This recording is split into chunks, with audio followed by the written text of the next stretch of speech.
Claire here from claireshamilla.com.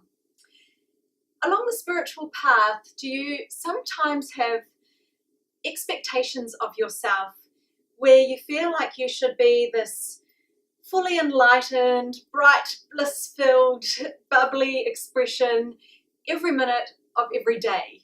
And do you sometimes feel disappointed or start to judge yourself when you find yourself in the middle of a really stroppy mood? It's often the case that when we start to feel what's possible when we're living in alignment with our soul and expressing our true self, that we can start to have these expectations of ourselves, that we should be living this enlightened life already, and we should be fully, happy and expressing ourselves in the most enlightened, high vibe way. But the spiritual journey is very much similar to a journey that an explorer might go on, exploring the world and through the wilderness and things. And, he'll climb mountains and maybe go through, oceans and water, and he'll come across weather patterns that sometimes are amazing, and then other times they're stormy or it's too hot. But, along that path as well, there's those ultimate moments of connection and bliss, and he feels so awakened. And, he realizes this is why he came on this journey in the first place, to experience these moments of bliss and connection. And this is why we started on our spiritual journeys in the first place. We might have had an experience that said to us, there's more to life than what we're currently living. Or we might have had a spiritual experience where we realized that there's more out there than just, what we can see and touch and feel in the 3D life. Whatever it was that propelled you on the beginning of your journey, it is a journey.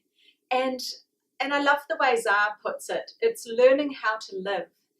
And the key to learning how to live is to give compassion to ourselves, particularly in those times when our life is stormy, where, maybe it's a cloudy day and we just can't find our way to that sensation of bliss or peace or happiness that we know is possible.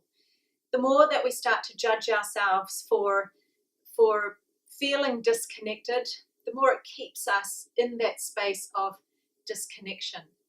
But when we can, give love to ourselves and allow things for ourselves that help us to come back further closer, even if we don't quite get right back in there, it starts that return back to us allowing ourselves to live in the space of being able to express our light and our soul. And the more that we're able to do that, the more it becomes easier to do that, and the faster we get from that place of that cloudy storm into, that beautiful space of bliss and those awakened moments. And we do start to experience them more and more and more as we start to allow them more for ourselves.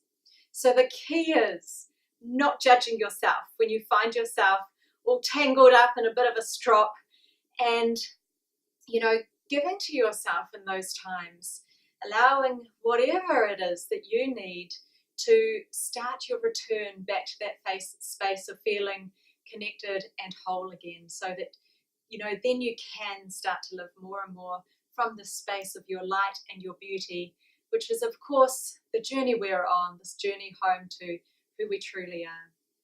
So as within, so without, wishing you a beautiful day filled with light and so much compassion for who you are and this path you're on.